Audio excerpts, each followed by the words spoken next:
You do have to do some research, guys. You can't just put the buttons on the floor and your dog's going to know what they are. You have to teach them what the buttons are. You have to teach them how to press the buttons, and you have to teach them where the buttons are for the right things. It's a lot of pattern and repetition and learning things over and over and over and over again. It's not something that happens in a short amount of time.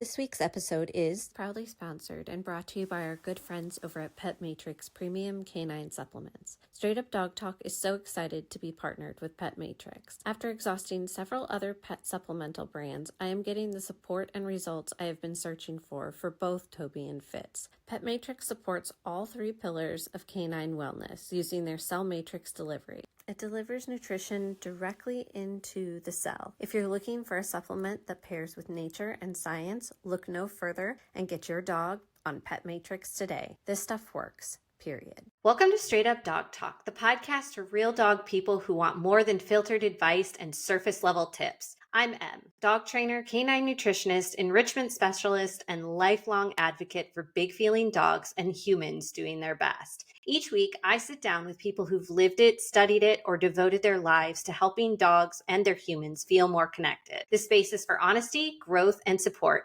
because you and your dog deserve nothing less. You have probably seen the button talking dogs online, but today's guest has actually lived it. I wanted to bring her on here because this story is so much deeper than viral trends. It's about connection, communication, and learning to listen in a whole new way. So I have to start here, Molissa. Do you remember the first thing that Tilda said with the buttons and what went through your mind at that moment? So I remember the first thing that Tilda said, but then I remember the first time she actually really made the buttons her own. And that second time is really the one that stands out to me. The first thing she said was play. We started out with just 4 buttons, and I kind of figured, all right, we'll just see if she takes to this. And if she doesn't, no big deal. I'll just go on having a nonverbal relationship with my dog. And she loved this flirt pole. It was her absolute favorite toy. It's like a long PVC tube.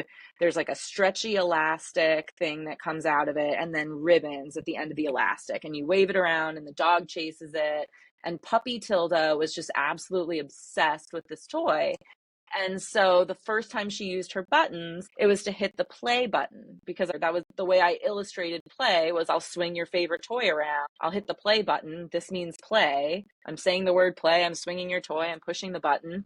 And she figured out if I push that button, then mom's going to play with this favorite toy with me. So the first button she pushed was the play button. And I remember she was thinking about which button to push. There were 4, and she went up to the wrong one, and she thought about it, but she didn't push it. And then she went up to a different one that was still the wrong one. She thought about it, but she didn't push it. And then she went over to the play button and she pushed the play button, and then she waited for me to wave the toy around. I remember thinking, okay, she gets it. She gets that these buttons mean different things. She specifically wants play, and she's pushing the play button. So that was really the first time she pushed a button on her own. Then the time where I realized she was making it her own was maybe 2 weeks later. We'd expanded her board. She had maybe 10 words at this point, and she had some more feeling words that I added. So I'd added a love you button, because everybody loves hearing their dog say I love you.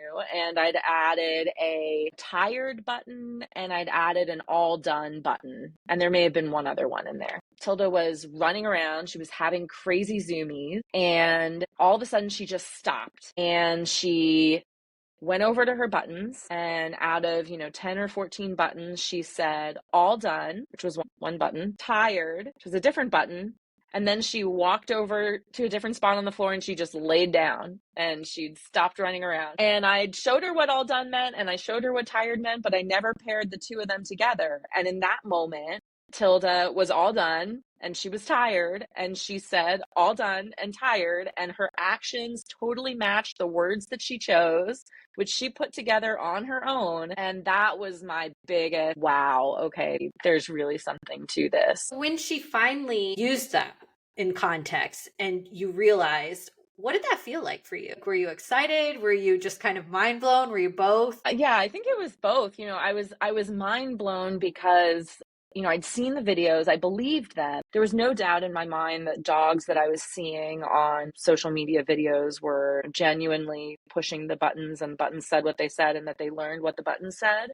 I just wasn't sure that I'd have a dog that would do that, because not every dog wants to, and I wasn't planning to force this on my dog. I don't think anybody does that. I was mind blown to see her not only use them, but to show such an understanding of what they meant. And by that, I mean the words that she chose just exactly matched what was happening. And they were words that I knew she knew because we'd use them a lot in contact. I was pretty mind blown to just see that work in front of my eyes. And then I was excited for the possibility of what this would mean for our relationship, that now we could use these buttons as a tool for her to communicate and tell me how she feels. And she seemed to enjoy it. And I certainly liked hearing what she had to say. So it felt mind-blowing and it felt exciting. It was a very special moment for sure. At what point after this did you feel like this was real communication happening between the two of you? Because obviously picking out a word here and there is one thing, but having her speak to you probably more than once, probably more than a few times, and really feeling like, okay, yeah, this is her talking to me. She does understand this. This is beyond, I want to go outside. I want to play. I want to lay down because I'm tired. This is actually something. How long do you think that took? I think it really felt pretty solid in that moment. And then over the course of the several months that followed, just having more and more occasions like that, where what she was saying was just undeniably matching her actions and what was happening in the moment. That just, really solidified for me, okay, this is for real. Pretty shortly after that all done tired moment, there's a love you button on her board. She pushed the love you button and then ran over to where I was and started licking me and started looking for attention. Moments like that. And there are a bunch of times I can think of where it felt like, wow, this is really Tilda's button use explained behavior that I otherwise would not have understood. One example, this is my husband's favorite one for reasons that will become clear very, very shortly. But when my husband and I first started dating, and he was a new figure in my life, the first night that he stayed over at my house, my dog was there and my now husband was there, and he left in the morning, and Tilda was sort of walking around my room sort of aimlessly. I didn't understand why she was walking from spot to spot in my room, and she'd walk in the closet and she'd walk in the bathroom. I just couldn't understand her behavior. Then she went to her buttons and she said, "Where stranger?" So stranger was a word we used for like something unfamiliar, someone she doesn't know. We see someone on the street, I go, "Stranger, hi stranger, there's a stranger, bye stranger." So she understood stranger to mean something new, something she didn't know. So she said, "Where stranger?" And this was maybe like 20 minutes after my husband had left. And so I felt like it seemed like she was asking where that person was. And so I said, "He went home." And then she saw her walk from area to area in my room, still looking, maybe because home to her is our home.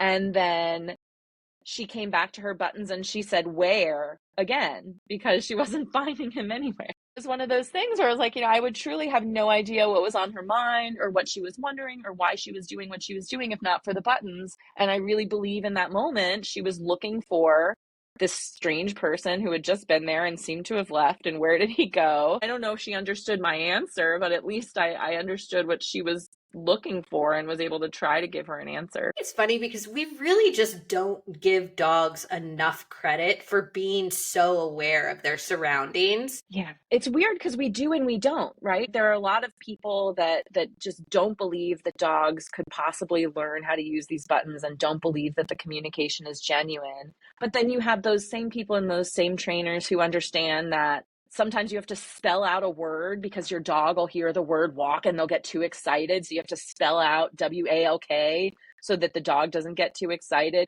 We can recognize that dogs understand what words sound like and what those words correlate to. Have trainers who will talk about how dogs, they can remember traumatic experiences. And sometimes you have to train a dog out of having had a bad experience with something a couple of times. On the one hand, we understand that dogs have memories. We understand that dogs have feelings and anxieties and that dogs understand words and can on words. It's not a big disconnect between dogs know words and dogs can use buttons. It's a very, very short gap between those things, in my view. I completely agree. It's just so strange how a lot of society puts a cap on that. And they're just like, no, that's not possible. But I can tell you, I can't spell certain words anymore now because he's figured that Yeah. out too. It's Right, like, right.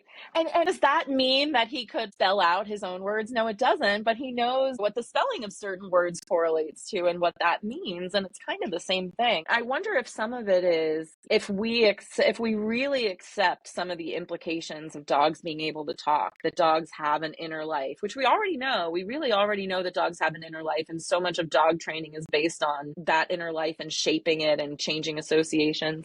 But if dogs have that kind of inner life and they can tell us about it, I think for some people it gets harder to treat your dog the way you do because now they're this rich inner life, and can I still crate my dog as long as I want to, or can I still like leave my dog home and not enrich it, or there are so many other implications to my dog as this sentient creature with a rich inner life that I think might make some people uncomfortable. yeah, that is probably a big, huge part of it. Once we start to humanize it, for lack of a better term, people start looking at their pets differently, whether that's a dog or a cat or even a bird that can talk, right? Because that Mm-hmm. is a form of communication, and that is scary to some people. Once things seem smart or intelligent, we have to teach them different things and we have to treat them with a different level of respect. And I agree with you. I think that probably tips the scale for some people because some people just want to chain the dog up or leave it in the kennel or not really care about its feelings. And when they're forced to have to acknowledge this is a sentient being with feelings and emotions and thoughts of its own,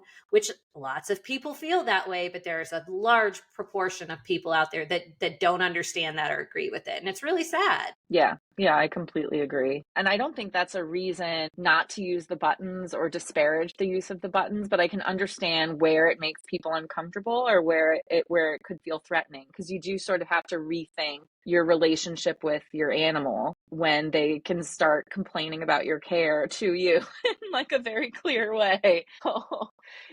That's definitely a game changer. Do you think there were times when you misunderstood her or you misunderstood her? And what did that look like and how did you resolve it? I can think of one time very early in her button training when she still only had a few buttons and she was a puppy. I crate trained my dog, and so she slept in a crate at night, especially before she was potty trained. She slept in a crate overnight. And our routine had been she'd sleep in the crate, and then early in the morning, like 5 or 6 a.m., she'd wake up kind of whimpering, and I would take her outside to potty. And then after she pottied, we'd cuddle in bed for a little longer because as much as I would love to be a 5 or 6 a.m. wake up person, I'm not. I am a sleep in person. So my dog and I would cuddle in bed after this initial potty break. This was our life for the first couple months of her life. And then we introduced the buttons around 5 months old. And once she started getting the hang of them, several weeks or so into that process, we did the same thing as we usually do. It was 6 a.m. She whimpered. I let her out of the crate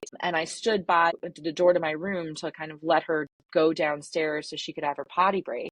And she just kind of stood there looking at me, not wanting to go downstairs. And I was trying to usher her down, like, okay, let's go potty. Let's go outside. And instead, one of her words at the time was outside. She went over to her button. She didn't push the outside button. The button she pushed was cuddles. And she just smashed the cuddles button and just stood there staring at me. And that's when I realized, like, she doesn't actually need to go out right now. She's not crying because she wants to go out. She's crying because she wants that cuddle time after we go outside. And now's the first time she's been able to tell me, Mom, I don't actually have to pee at 6 a.m. I really just would like to cuddle in bed with you.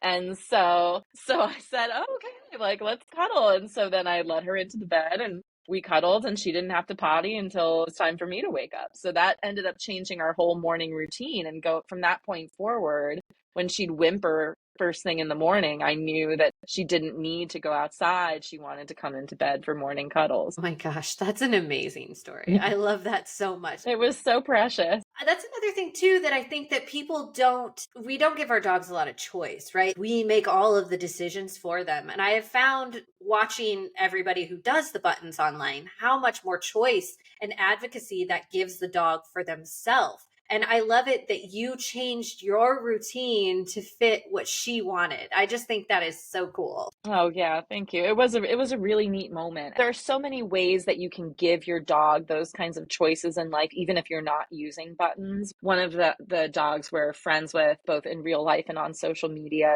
is Alpha Mayer. And I know his mom uses a binary choice system where she's taught Al, okay, one hand means yes and one hand means no. I'm going to ask you yes, no questions, and you boop the yes hand or you boop the no hand. And so she's taught him to be able to make binary choices just with hand. He uses buttons too, but when they're away from their buttons, he's able to have a choice. But just, it does kind of put the animal more at the forefront of how you're caring for it, which I love being able to do that. I love being able to care for Tilda in a way that's meaningful for Tilda and makes her life more rich for as long as I have her. That's beautiful. And how much that enhances the relationship between you and her. I think it's so very, Yeah. very cool. It's been an amazing gift to be able to do this with her. I can imagine. It's something that we started the buttons. I started the buttons with Fitz because Fitz is very, very smart and he is very, very, I would say he's communicative in his own way. Like he doesn't need the buttons most of the time. I know what the heck he's saying.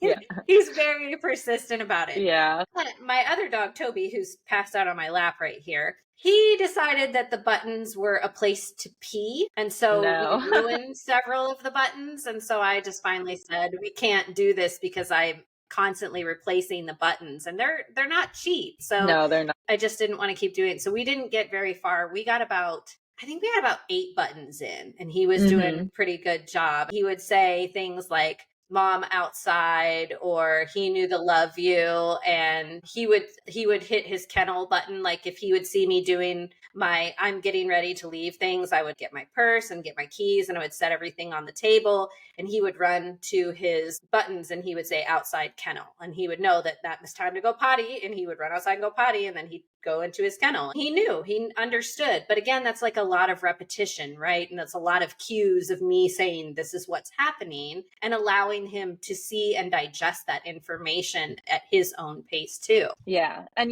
that I think that really underscores going back to this point about how small of a gap it is between the button use and what we already know dogs can do. Because I remember working with Tilda on separation anxiety training. And one of the things they say is the dogs can tell what your routine is before you're leaving, right? So they can tell she gets her shoes from that spot and she moves her keys like this. So what they tell you in separation anxiety training, right, is like, or at least what we did was do some of those things, do the things that are lead ups to you leaving, but don't leave. So it helps the dog understand sometimes these things happen and it doesn't have to be scary. So we already know that's a thing. There are credible, reputable trainers who are telling you your dogs can see the lead up to you leaving and they understand these gestures and these actions mean you're about to leave. So it really is not that far of a gap that Fitz would see all that happening, would process it, and then just would kind of close the loop and say, oh, she must be about to leave. So the next thing that happens is I go outside, and then after that I go in the kennel. Yeah. Now we already know they can do all of these things. It's just that one last step of like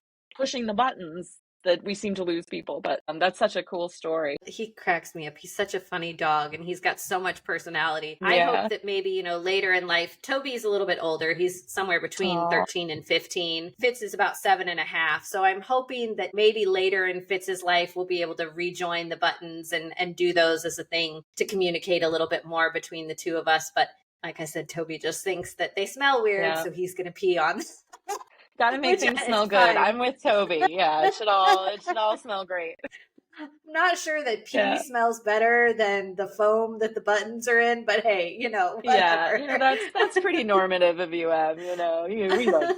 Yeah, no, it's really true. And it's really, it doesn't, Tilda still is very expressive. She still will stomp her feet and make noise and gesture when she wants something. The fact that she has buttons, she has another avenue to communicate with me, but she uses all of the tools in her tool belt, and I respect all of those forms of communication too. Tilda's sitting in the kitchen, staring at her food bowl and pointedly whining at me. I don't need her to go to her buttons and tell me she's hungry. I can tell that she is ready for dinner. She also has a ton of personality, and it's been neat to see it come out, not just in her everyday dog life, but also in the way she chooses to use buttons to communicate. What is the funniest thing that she has ever said to you? Oh gosh. The funniest thing she's ever said. I think that aside from, asking where my husband was, which, I think I will always love. She seems to complain a lot when I talk, or at least I thought that it was complaining. She might just be observing, but I play in a weekly Dungeons and Dragons game online. Love it. And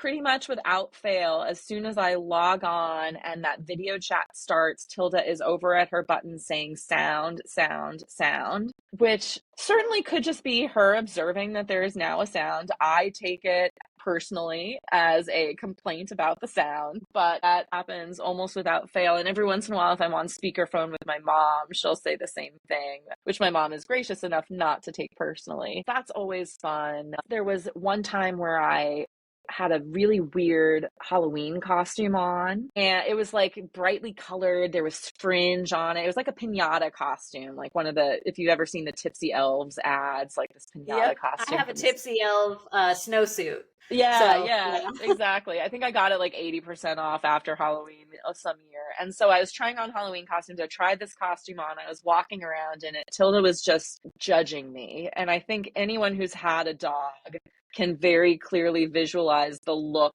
that your dog gives you when they are silently judging you. But because Tilda can use buttons, she can do more than silently judge me. So she sat there staring at me in this rainbow fringe Halloween costume for a little while. And then she just walked right over to her buttons. And, without another word, she just said, concerned. And then she walked away, leaving me in shambles. So, I think that was the life. Thanks a lot. Wow. I know that face that you're talking about because I get that face quite frequently from both of my dogs. There's a lot of joking online about your dog looking at you when they know that you're putting on normal people clothes to leave the house or whatever. And by the way, let me jump back to that. They're called precursor cues. That's what they're called in the training world. Thank you. We start putting on like actual clothes because we might be going somewhere, obviously. And our dog is like, dang it, she's leaving the house. And then there's people that make jokes about how their dog is judging them for whatever they're wearing on their morning walk or whatever. And I just, that's that same look where the dog's like, I don't know. So I definitely know what that look is. Yes. And I'm here to tell you that your dog is actually judging you. That is not in your head. That's really happening. Love it. Concerned. Yeah. That's a perfect word choice for that. Like, right to the heart of it. Yeah, exactly. We're not playing around. How many words does she have now? She has just under 80 words now. Yeah, so right, like somewhere between 75 and 80. What was the hardest word to teach her? There are a few that she hasn't really demonstrated understanding of yet. And it's a lot of the time sequence words I haven't really seen her use. So I think she understands now and later. So we have buttons for now and later, and we have a button for soon. So I think that she kind of gets those. But we have a then button, which I thought would get at what you were describing with Fitz, this idea of like outside kennel. He's meaning I'm going to go outside, and after outside, I'm going to do kennel, I'm going to go in the kennel. So I thought having a then button would help her communicate if she want like ideas in sequence, something, then something else. But I haven't really seen her use that one in a way that suggests any kind of understanding. She doesn't really use it, even though I model it verbally. So I'll say car, then daycare. She hasn't adopted that one. So I think dogs understand that concept, but that hasn't translated for her into using the button herself. That's the biggest one. Some of the question words, she uses where, she's used why a couple of times, she's used what. I gave her a button with just a question inflection. So just kind of a sound meant to give her the ability to more clearly ask a question. And that one, she used that one once actually in a context that I thought was pretty perfect. But other than that, she's never appended it to the end of a question. So the one time she used it, was our first time staying in a motel. She'd never been in a hotel or motel or anything like that. And I put her buttons down. We were in this hotel room. She was sniffing just everywhere. She looked to me to be trying to process where she was, her surroundings, what was going on. Then she went over to her buttons and she pushed the button, like just the general question button, which fit in that moment. But she hasn't used that one since then or with any regularity. So those are the two kind of categories where I've seen her just not really adopt those or not really make those her own. Put simply, time is a construct that we designed as humans so that we could keep track of hours and minutes for society reasons, right? So dogs understand this is when we sleep, this is when we are awake, this is when we eat, this is when we play, because they're more in tune with the earth clock, I guess is what you would call it. They're more in tune with the sunrise and the sunset and all of the things, but they don't have that same hurriedness that we as humans feel because of the clock. You're not the first person that I've heard mention that. And it makes sense to me because they're more in tune with the natural world, not the human construct of time. We can't really explain time to them. Right. That view is I'm really appreciative of that perspective, especially because from what I understand from like a layman's view, part of how dogs understand the passage of time is scent dissipating, for example. Mm-hmm. I don't know how I would communicate if her concept of time in part involves scent. I have zero concept of time that involves scent. The way I think about time is completely divorced from what I'm smelling around me. So an easy way to look at that would be you give her food bowl every day at 9 a.m. and 5 p.m. Okay. So she knows in the morning when she gets up at 9 p.m., that scent has dissipated that certain amount of time till 9, and then the same thing until 5 p.m. Those are two areas, but how do you teach them to correlate that with the passing of hours? I don't know. I don't know either. If anyone figures it out, if any of your listeners have an idea, let me know because I could use some Let tips. us know. We want to know. Yeah. Why did you start? What was the thing that made you want to do this? Because I mean, Bunny, the talking dog, like we've all seen Bunny. She's all over Instagram and Facebook and everything. And I think that's where kind of most people know about the talking dog stuff. But what was it that kind of pushed you into this? We want to be part of this. Before Tilda was even a sparkle in my eye, I had read an article about Christina Hunger and how Christina Hunger had figured out this system for allowing her dog to communicate. And I remember reading about Christina and Stella and the way that the article described how Stella spoke. I remember just being so taken with it because it seemed to me like, yeah, if a dog were suddenly able to speak English, it would have different kind of syntax and priorities and stuff than we would. Well, one of the examples in this article was that Stella saw something outside. Her attention was very much drawn to this thing she saw outside and then went over to her buttons and she said, look, look, look, look, look outside, which is just not a way a human would speak. Although a human using assistive communication devices might repeat a word for emphasis. So this idea of like, gosh, that truly is a dog being given the ability to communicate and how amazing that it can do that and how amazing to see language through the lens of another species. Another species is given this tool that maybe isn't native to it. And what does it do with it? I thought that was just so fascinating. And I remember thinking, if I ever got a dog, I think I'd try this. I'd want to try and see if my dog did it. And then when I adopted Tilda, I knew I was going to just give it a go. And I didn't think I'd put a ton of effort into making her do it, or, if it didn't seem like she took to it on her own quickly, I was not planning to continue. I just figured I'd give her 4 buttons and see how she did. And if she seemed to like it, then we'd keep using them. And if she totally ignored them after a month, then I'd just put them away and we wouldn't worry about them. But she took to them right away. And then we just were kind of off to the races from there. For all of the listeners now who are probably wondering, where the heck do I even start with this? What would be your best advice? I think what worked for us at least is picking some words that were pretty definite. So words that you as the human have total control over them happening or not, and words that mean something definitively and mean something to your dog. So what I mean by that is when we first started, I didn't give Tilda a potty button because I can't control whether she potties or not. She had an outside button because I can control whether she goes outside or not. And so all of the buttons that she had were buttons that were sort of an action item by me. So outside, I'm going to let her outside.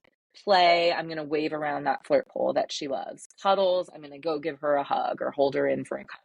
So it was all buttons where if I pushed them, I was taking an immediate action that impacted her, or if she pushed them, I could immediately take that action.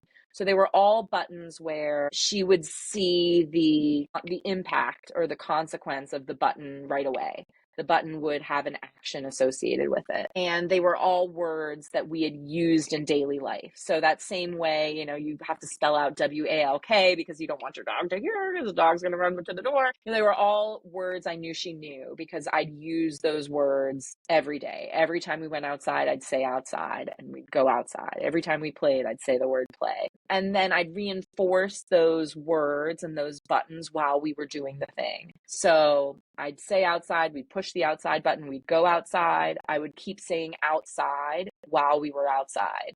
And that way the dog hears the word in its appropriate context. And then if we were near the buttons, like when we were playing, I would say play and push the play button so that she could see that this button means this thing we're doing. This button means play. The word play is this button. This button means we're going to play. So the biggest things I'd say are pick words that are meaningful to your dog, words that you can do, action items for you so that your animal can see you doing those things. And then it helps if they're words that your animal likes. So Tilda loves play. That was a very motivating word to her. She loved being able to have some control over whether we played or not because she could push the play button and I would play with her. So I think those are the biggest things if you're just starting out is to try to pick definitive words. And I think it helps to have more than one. Start with two so that your animal understands that each button does something different. Having two buttons that do different things, I think helps them understand that each button leads to a different outcome. That makes sense to me. And I like that you reinforce the word after you did the action. I think that's really helpful. Again, it's a lot about repetition when we're training dogs. And I actually thought of something while you were talking about this. You mentioned before that you are away from the buttons sometimes. How does she deal with that? How do you communicate to her that she's not going to have the buttons? And is she okay with that? I don't have a good way of communicating to her that she won't have the buttons. And I don't know that I've ever tried to say, you won't have your buttons. Sometimes I'll bring a travel set of buttons with us, what her most basic needs might be, and I'll travel with those sometimes. What she does when we go somewhere and she doesn't have buttons is what she does when we're somewhere in the house where her buttons are not close, where she'll vocalize and kind of make gestures, give me a meaningful look. She'll point to things with her snout, or she'll bark or make a noise at whatever it is that she's trying to show me. She uses the other tools in her toolbox to communicate with me when she doesn't have her buttons. But there are some times where she'll just stand there and stare at me and grunt or whine, and I have no idea what she wants. And in those moments, I think we both must be missing her button. There's not really nuance to that type of communication, and she can't always get her point across in that way, and I can't always understand it. So there are times I'm sure we both miss the buttons when we don't have them. I'm sure. What do you think has been the most convenient and the most inconvenient thing about having the buttons? I think the most convenient thing has been kind of getting to have an idea of what it is she wants or needs in a given moment. So if she wants to go for a walk or go to the park or go to daycare, it's nice that she can ask for those things. And then I can know, like, okay, you're acting frustrated. What would help you right now is a good chew, or what would help you right now is going to sniff outside. It's nice that she can communicate her needs to me in that way. The thing that has been frustrating, or like the flip side, is that she can communicate her needs to me in that way. So, there are some times where like, I can't do anything for you right now. Like, I'm very sorry you're frustrated. 3-hour deposition. I realize you would like to go outside. I realize you would like to play. I cannot help you at all. There's nothing I can do. And you're just going to continue to tell me you're frustrated, frustrated. I'm just going to have to keep hearing you complain about just this worst day of your life, which is me working to feed you. So sorry that you are so oppressed, Tilda. So the flip side is I like knowing what she wants and needs, but then sometimes it can just be a little frustrating for both of us when there's nothing I can do about those wants and needs at a given moment. If Tilda could only have 5 buttons for the rest of her life, what would they be? She'd want either her play button, or we now have a button specifically for her flirt pole. So I think she'd want one of those two, some button so that she could ask for her very favorite toy. She'd probably want her frustrated button. That's one of the emotions she most frequently communicates, is that she's frustrated. I think that she would want either a car or a daycare button, one of her buttons that indicate I want to get out of this house, I want to go do something. So, she'll ask for car a lot. She'll ask for daycare. She'll ask for daycare about once a week or so, which happens to be the frequency with which we go to daycare, is about once a week. So if we're kind of dipping into not going to daycare enough, or if it's been 6 days or 8 days, she'll usually ask for that. So I think she'd want that kind of button. I would love to think that she would want the love you button. She does say that a lot, and I love hearing that. So I would hope that that would be in her top 5. And then I guess maybe along those lines, one of the things that she does a lot is when I come home from work, she's always very excited to see me. And sometimes if I don't give her enough attention when I come home, she will go over to her buttons and she'll say, I always find so charming, and I reward with lots of attention. And that's kind of what hi means. It's a greeting, and you say hi and I'm going to give you attention. So that's been her way lately of pointing out to me that I have not greeted her sufficiently when I've gotten home, or that she would like more attention. So I think she'd probably want her hi button, because she's always very excited when I get home and always looking for an extra greeting. I love that. I think that's a good combinations of buttons. I imagine that this changes how you see her completely. This is completely altered probably what you will think about all of your future dogs too. How would you say that your relationship has evolved with her because of the buttons? I think a lot more about what she wants and what she needs. I like to think I'd still think about those things no matter what, because any dog owner always wants to do the best they can for their dog, and I'm no different there. I think I'd always be trying to do that. Just having this window into the things that she cares the most about really helps me put her more to the forefront of our relationship. Flirt pole is just truly her favorite thing. That's one of the things she asks for the most. And knowing how much she cares about that and how much she values our time spent playing with that toy based on how often she asks for it makes me want to play with that toy with her more. It bores me to tears a little bit. It's not a very exciting toy really for a person to play with, and I have to wave it around constantly. Can't really do it while I'm seated, so I have to stand up. But and these are all like little petty complaints when I think about how much she loves it, as evidenced by how much she tells me that she loves it. I think I appreciate that I can put the things that she values more to the forefront of her care and our relationship. And just knowing that she cares about that kind of thing. I think a lot of people maybe have had the experience of seeing a pet. I know dogs do this for sure. Seeing a pet with a big basket of their toys, dig through the basket for one specific toy, right? Have you ever had this happen? Where it's like they are throwing aside all these other toys that are perfectly good because there's one specific toy that they know is in the bin, and that is the toy that they want to play with. I think many of us have had that experience, and just kind of getting that insight into my dog has preferences. My dog has a plan for how the next 10 minutes are going to go, and that plan is specific down to which toy she's going to be playing with. I love that she can bring me into that plan and that I can help make that happen for her. It's really cool.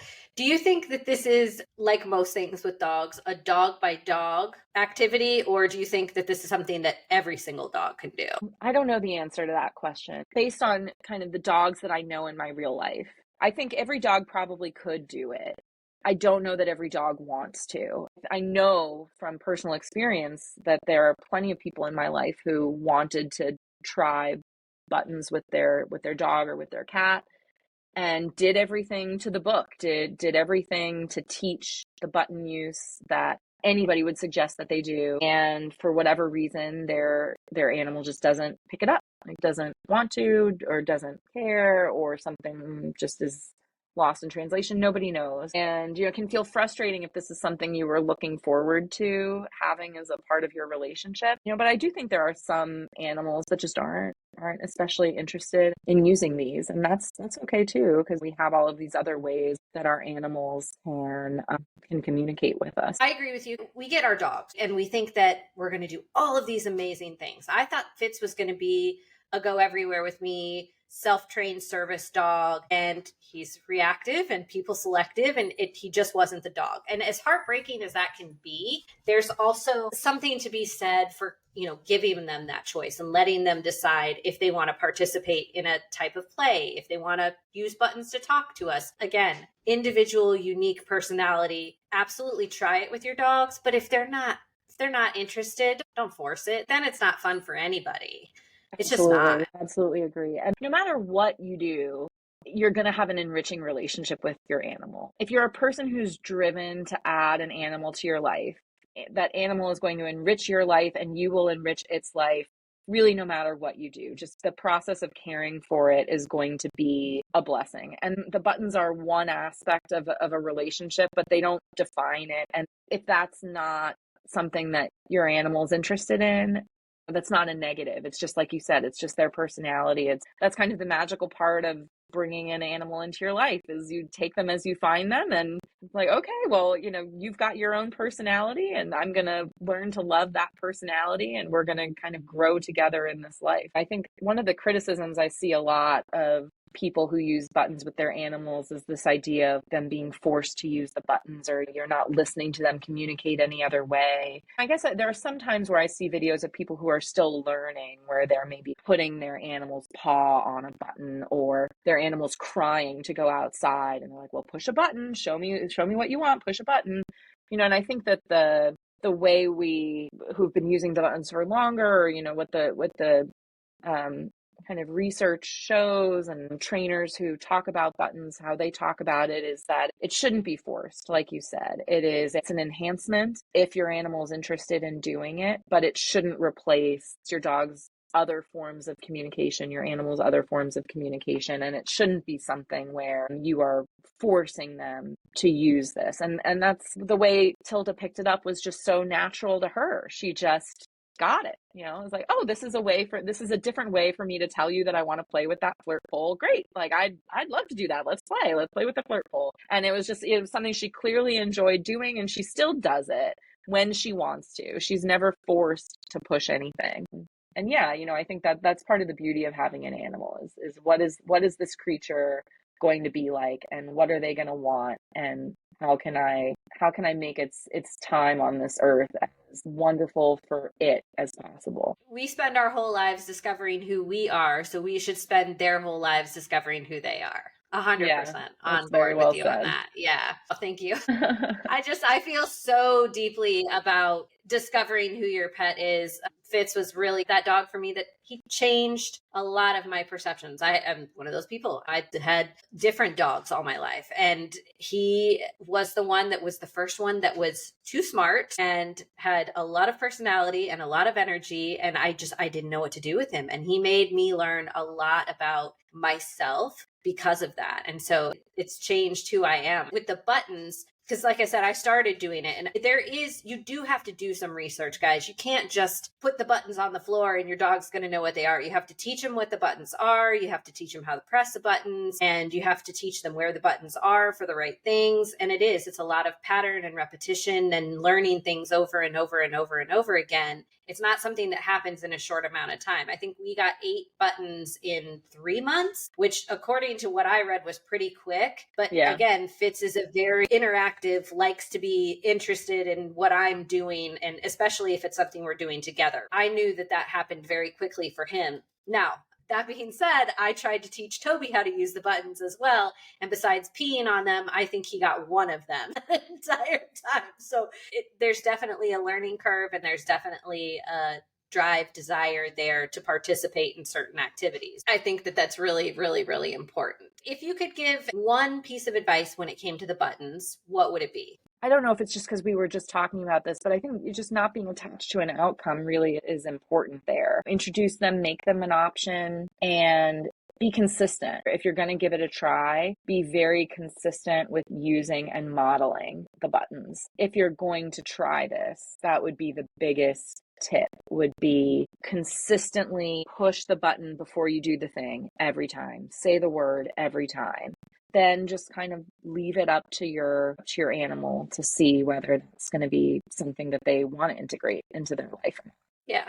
Do you have the buttons by you by any chance? No, I No? don't. Okay. I No, wondered. I'm in a I different wondered. location. That's okay. If I'd had them with me, you'd be hearing the sound button go off every 5 minutes. I figured. I was like, I bet those buttons aren't there, but I'm going to ask her, Yeah. see if we have a demonstration. What is her most common phrase, and what is the one that she says occasionally that like still catches you a little bit off? Catches me off guard in a good way or a bad way? Either way. Okay. I think her most frequent phrase would probably be frustrated stick. Stick is her word for flirt pole. And so I think when she's trying to tell me that she really wants to play with her stick, she'll often pair it with frustrated. So frustrated stick is probably one of her most common phrases. One of the ones that catches me off guard, I think in a good way, is happy love you. So she has a happy button and she has a love you button. And interestingly, we moved into a new house. When my husband and I moved in together while we were still dating, we moved into this new house, and it was a difficult transition for Tilda. I guess for me too, but that's a different podcast.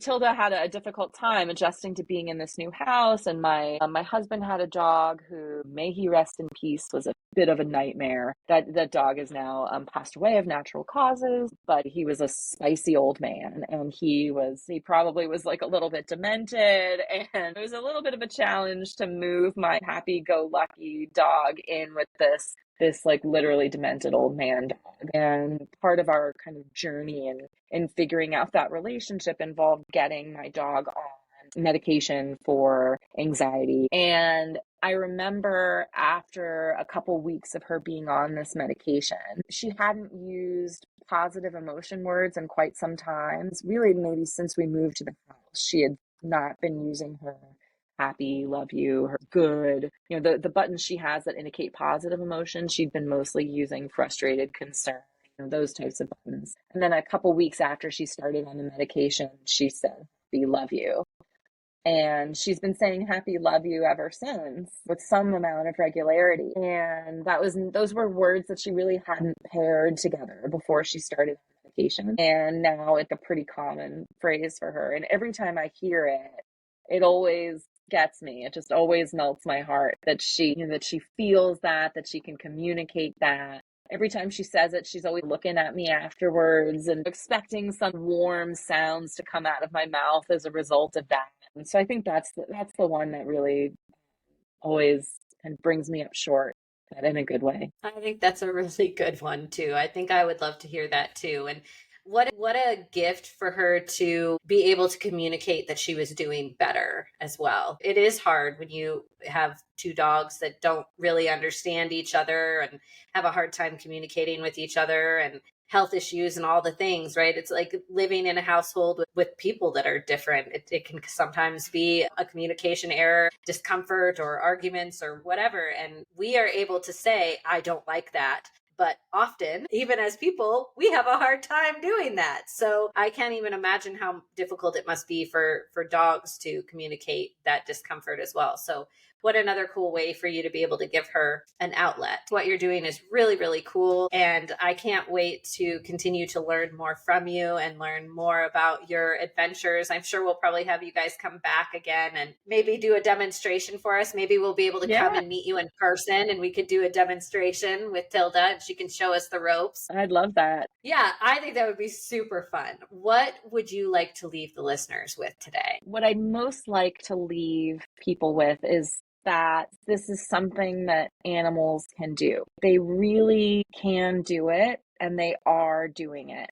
There are a lot of people that already know that and feel it and believe it to be true and see it. And for those who are skeptical, all of us have seen those videos of a dog that just curses, and it's like, okay, this dog doesn't know what this curse word means. We all agree with that. But for those of you that have skepticism that's based on something other than dogs that curse using buttons for views, I guess I would kind of leave you with this idea that the gap between what we know and have confirmed dogs can definitely do and this communicating with buttons is really not that big. We know that they can form associations. We know that they can recognize words. We know that they have desires and memories. And it's that next incremental step of they can use a button to communicate a word that they already know. It's really not that far of a leap, and they're doing it. They really are doing it. They are doing it. And again, a tool is a tool is a tool. Some dogs can use it, some dogs can't. And I think that if you have the opportunity to get the buttons, try the buttons, everyone should absolutely at least try, because there's no better gift than finding another way to bond with our dogs. So you guys remember, spread joy, be kind, and always keep learning about your dogs. And we will see you guys next week on Straight Up Dog Talk.